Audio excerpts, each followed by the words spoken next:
परिसीमन परिसीमन का अर्थ होता है लोकसभा और विधानसभा की जो सीट होती है, तो सीटों की संख्या होती है उसमें निर्वाचन क्षेत्र की सीमाओं का पुनर्निर्धारण। तो जो सीट होती है उसका निर्वाचन होगा और उन सीमाओं का फिर से निर्धारण करना। इसका उद्देश्य होता है समान जनसंख्या समान प्रतिनिधित्व, यानी कि समान जनसंख्या होगा उतना ही उसको प्रतिनिधित्व मिलेगा। लोकसभा और विधानसभा में सीट जितनी अधिक जनसंख्या होगा जिस राज्य में उतना उसे प्रतिनिधित्व दिया जाएगा। निर्वाचन क्षेत्र का जो सीमा होता है उसका फिर से निर्धारण किया जाता है। परिसीमन आयोग में 3 सदस्य होंगे। संसद के अधिनियम से गठित होगा। ये कौन क्या करेगा? संसद के अधिनियम से ये गठित होगा और उच्च स्तरीय 3 सदस्य निकाय होंगे। 2 न्यायाधीश होंगे, एक सुप्रीम कोर्ट का, एक हाई कोर्ट का और मुख्य चुनाव आयुक्त जो होते हैं वो पदेन सदस्य होंगे। एक न्यायाधीश अध्यक्ष बनेगा। और ये क्या है? परिसीमन आयोग के द्वारा जो संसदीय अधिनियम से गठित हुआ है कानूनी रूप से बाध्यकारी होगा और अदालत में से चुनौती नहीं दी जा सकती। इसमें जो भी निर्णय आएगा अदालत में से चुनौती नहीं दी जा सकती और संसद इसका संशोधन भी नहीं कर सकती है। इसका गठन कब कब किया गया? 1952 में, 11 साल जोड़ दो 1963 में, फिर 10 साल जोड़ो 1973 में, फिर 2002 में। 4 बार इसका गठन किया गया है, 1952, 1963, 1973 और 2002। अब संवैधानिक प्रावधान देखेंगे तो अनुच्छेद 82 हर जनगणना के बाद, यानी जितनी बार जनगणना होगा जिस राज्य में और विधानसभा और राज्यसभा के द्वारा संसद के विधेयक से ये परिसीमन आयोग कर सकते हैं। लोकसभा सीटों का पुनः समायोजन, लोकसभा में जितने भी सीट है उनका फिर से समायोजन होगा क्योंकि फिर से चुनाव होगा। तो चुनाव के समय परिसीमन आयोग होगा तो जनसंख्या के हिसाब से प्रतिनिधित्व दिया जाएगा, इसलिए हर जनगणना के बाद। अब जनगणना देखेंगे उसके बाद हमें जनसंख्या पता चलेगा, जनसंख्या पता चलेगा उसके बाद प्रतिनिधित्व दिया जाएगा। तो हर जनगणना के बाद इसे किया जाना चाहिए था। अनुच्छेद 170 राज्य विधानसभाओं की संरचना। फिर अनुच्छेद 170 में क्या बताया है? राज्य में जो विधानसभा होती है उसकी संरचना कैसी होगी इसके बारे में बताया गया है। तो हमें 2 चीज याद रखनी है। पहला तो अनुच्छेद 82 है जो कि हर जनगणना के बाद होगा, लोकसभा सीटों का पुनः समायोजन होगा। और अनुच्छेद 170 किसे बताती है? परिसीमन आयोग जो है राज्य विधानसभा की संरचना किस प्रकार से होगी उसके बारे में। राज्य विधानसभाओं की संरचना किस प्रकार से होगी उसके बारे में। फिर परिसीमन पर रोक। अब परिसीमन पर रोक क्यों लगाया गया? फ्रीज फ्रीज किया गया, फ्रीज यानी कि रोक लगाया गया है। 42वां संशोधन अधिनियम 1976। 1971 की जनसंख्या के आधार पर 2000 तक सीटें स्थिर की गई। अब इसमें क्या हुआ कि जो जैसे राज्य था जहाँ जितना अधिक जनसंख्या बढ़ रहा था वहाँ सीटें ज्यादा दी जा रही थी, लेकिन उन राज्यों को नुकसान हो रहा था जो जनसंख्या नियंत्रण कर रहे थे। तो उनको नुकसान न हो इसके लिए 42वां संशोधन किया गया 1976 में, क्योंकि वो तो जनसंख्या नियंत्रण कर रहे हैं, ऐसे में तो जनसंख्या बढ़ते ही जाएगा, लोग जनसंख्या बढ़ाते जाएंगे और जगह कम बढ़ जाएगा ना। तो फिर जनसंख्या जितना ज्यादा बढ़ेगा वहां सीट उतनी ज्यादा दी जाएगी, इस प्रकार से बोल दिया गया। अब वो जनसंख्या रोकने के लिए कोई प्रयास ही नहीं कर रहे हैं। तो ऐसा ना हो इसके लिए जो राज्य जनसंख्या नियंत्रण में लगे हुए थे उनकी भलाई को देखते हुए उनको नुकसान न हो ये सोचकर उन्होंने क्या किया, 1971 की जो जनसंख्या था उसको 2000 तक कर दिया। यानी कि अब 1971 में जो जनसंख्या था उसके आधार पर सीट दी जाएगी, उसके आधार पर जो है प्रतिनिधित्व दिया जाएगा, ये बताया गया हमें। 42वां संशोधन में हमें क्या याद रखना है? 42वां में जो है 1971 के हिसाब से जनसंख्या लिया गया और इस सीट जो है फ्रीज कर दिया गया है 2000 तक। अब 84वां संशोधन अधिनियम 2001 को किया गया था। अब इसके डेट को आगे बढ़ा दिया गया, जैसे कि 2000 तक था, तब 1971 की जो जनसंख्या है उसको 2026 तक बढ़ा दी गई, यानी कि जो सीट थी वो फ्रीज हो गई, सीट रोक दी गई। जितना सीट जिस राज्य को दिया जा रहा था पहले 2071 के आधार पर, उतना ही सीट दिया जाएगा 2026 तक, ये बताया गया है। और 27वां संशोधन, अब फिर पहला था 42वां संशोधन, दूसरा था 84वां संशोधन अधिनियम 84। अब इसे कैसे याद रखेंगे, डबल कर दो, 42 का डबल करेंगे तो 84 आएगा, वैसे डबल कर दो तो फिर ये याद हो गया। कब तक बढ़ाया गया, 2026 तक। अब 87वां संशोधन अधिनियम 2003, सीट की संख्या बदले बिना, यानी कि जो जितना सीट है उतना ही सीट रहेगा। 1971 में जितना सीट था चुनाव के लिए, जितना सीट था प्रतिनिधि के लिए, उतना ही सीट रहेगा 2026 तक।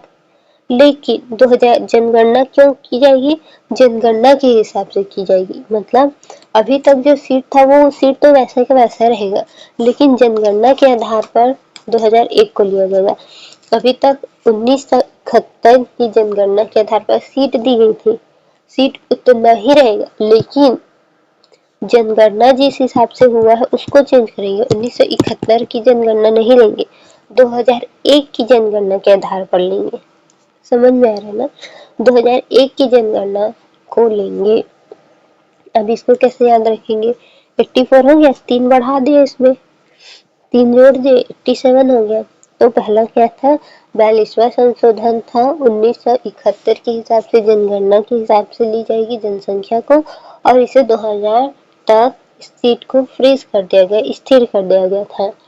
फिर डबल करेंगे, 42वां का हो जाएगा 84 संशोधन, है ना।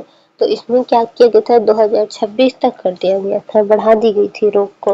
अब 87वां संशोधन में क्या गया, सीट तो उतनी रहेगी, लेकिन जनसंख्या का जो 71 ले रहे थे उसको अब 2001 का लेंगे, यानी कि सीमाएं बदल दी गई है, परिसीमा जो है बदल दी गई है। परिसीमन मामलों में अदालतों का हस्तक्षेप होगा, परिसीमन को क्या हो गया, बदल दिया गया है।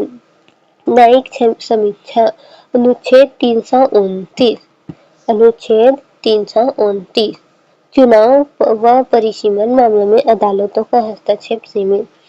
तो चुनाव या फिर परिसीमन मामलों में जो है अदालत का हस्तक्षेप सीमित होता है। न्यायिक समीक्षा के अनुसार अनुच्छेद 29 में क्या किया गया है, चुनाव और परिसीमन मामलों में जो है अदालतों का जो है हस्तक्षेप सीमित किया गया है। अनुच्छेद 29 के अंतर्गत निर्वाचन संबंधी मामले थे, उसके परिसीमन अथवा सीट का जो आवंटन में न्यायालयों के हस्तक्षेप पर वर्जित किया गया है।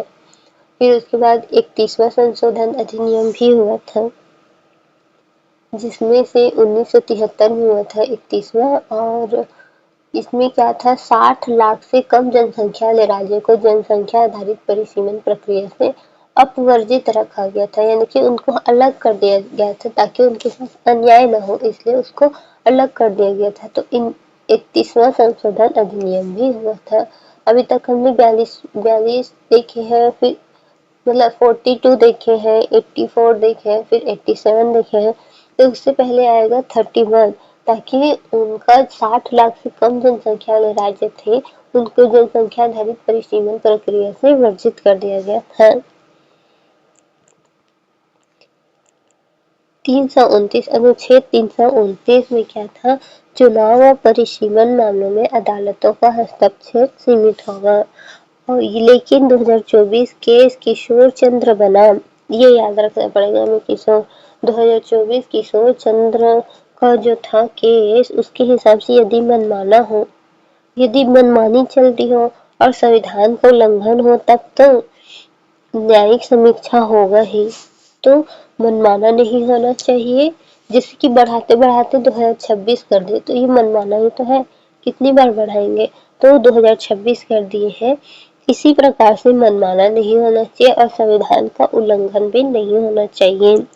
परिसीमन का मूल तर्क, यह निर्वाचन क्षेत्र की जनसंख्या लगभग समान हो, यानी कि हर निर्वाचन क्षेत्र की जो जनसंख्या होता है वो समान होना चाहिए। प्रतिनिधित्व में समानता बनी रहे, और प्रतिनिधित्व क्या है, समानता बनी रहे। बहुत पूछे जाते हैं उसके हिसाब से, तो अगर हम देखें बहुत पूछे जाते हैं तो संसद परिसीमन आयोग के आदेश पर बदल सकती है। नहीं, संसद जो है परिसीमन आयोग के आदेश पर नहीं बदलती, ये गलत होता है। अदालत कभी हस्तक्षेप नहीं कर सकती, पूरी तरह गलत है। क्यों? सामान्यतः नहीं, लेकिन असंवैधानिक होने पर या मनमाने तरीके से इसका यूज किया जाएगा तो जो है अदालत इसमें अपना हस्तक्षेप करेगा। परिसीमन राज्य सरकार करती है, गलत। परिसीमन जो है राज्य सरकार तय नहीं करती है। कौन कौन तय करता है? दो हाई सुप्रीम कोर्ट के और हाई कोर्ट के जज होते हैं, दो। उनमें से एक अध्यक्ष होता है और चुनाव आयुक्त पदेन सदस्य होते हैं, इनके द्वारा किया जाता है ये। संसद के कानून से गठित आयोग, संसद के जो कानून बना गया है उसी से गठित यह आयोग है। 31वां संविधान संशोधन 1973, इसमें कहा गया है कि जिन राज्यों की जनसंख्या 60 लाख से यानी 6 मिलियन से कम थी, उन्हें जनसंख्या के आधार पर परिसीमन की प्रक्रिया से डिलिमिटेशन की प्रक्रिया से अस्थायी रूप से बाहर रखा गया। अस्थायी रूप से क्या किया गया? बाहर रखा गया। इसका मतलब क्या हुआ? सामान्य रूप से परिसीमन जनसंख्या के अनुसार सीट और निर्वाचन क्षेत्र बदलना, जनसंख्या के अनुसार सीट और निर्वाचन क्षेत्र को बदलना। लेकिन इस संशोधन के बाद बहुत छोटे राज्य की सीटें बार बार जनसंख्या के हिसाब से नहीं बदली गई, ताकि उनका प्रतिनिधित्व बहुत कम न हो जाए। उद्देश्य क्या होगा? छोटे राज्यों को राजनीतिक रूप से कमजोर होने से बचाना, संतुलन बनाए रखना, अत्यधिक असमानता को रोकना। कम जनसंख्या वाले राज्यों को संरक्षण देने के लिए परिसीमन से अपवर्जन किया गया है। अब परिसीमन किया जाएगा तो बार बार उनकी जनसंख्या के अनुसार बदला जाएगा, तो बार बार उनकी जो प्रतिनिधि वो चेंज होंगे या फिर कम होंगे, तो उस पर तो प्रभाव पड़ेगा ना, इसीलिए उसे अलग रखा गया है। अब देखते हैं क्वेश्चन। तो पहला क्वेश्चन है, निम्न कथनों पर विचार कीजिए। परिसीमन आयोग के आदेश संसद द्वारा संशोधित किए जा सकते नहीं, पहला तो गलत है, तो इनमें से बी और डी कट गए। अब देखते हैं दूसरा, परिसीमन आयोग एक संवैधानिक निकाय है नहीं, ये संवैधानिक निकाय नहीं है, तो दूसरा भी कट गया। तो केवल 3, इसके आदेश सामान्यतः न्यायिक समीक्षा से बाहर होते हैं। हाँ, इसका आदेश जो है उसमें न्यायिक समीक्षा नहीं की जा सकती, यानी कि कोर्ट में इस मामले के बारे में बात नहीं होगी।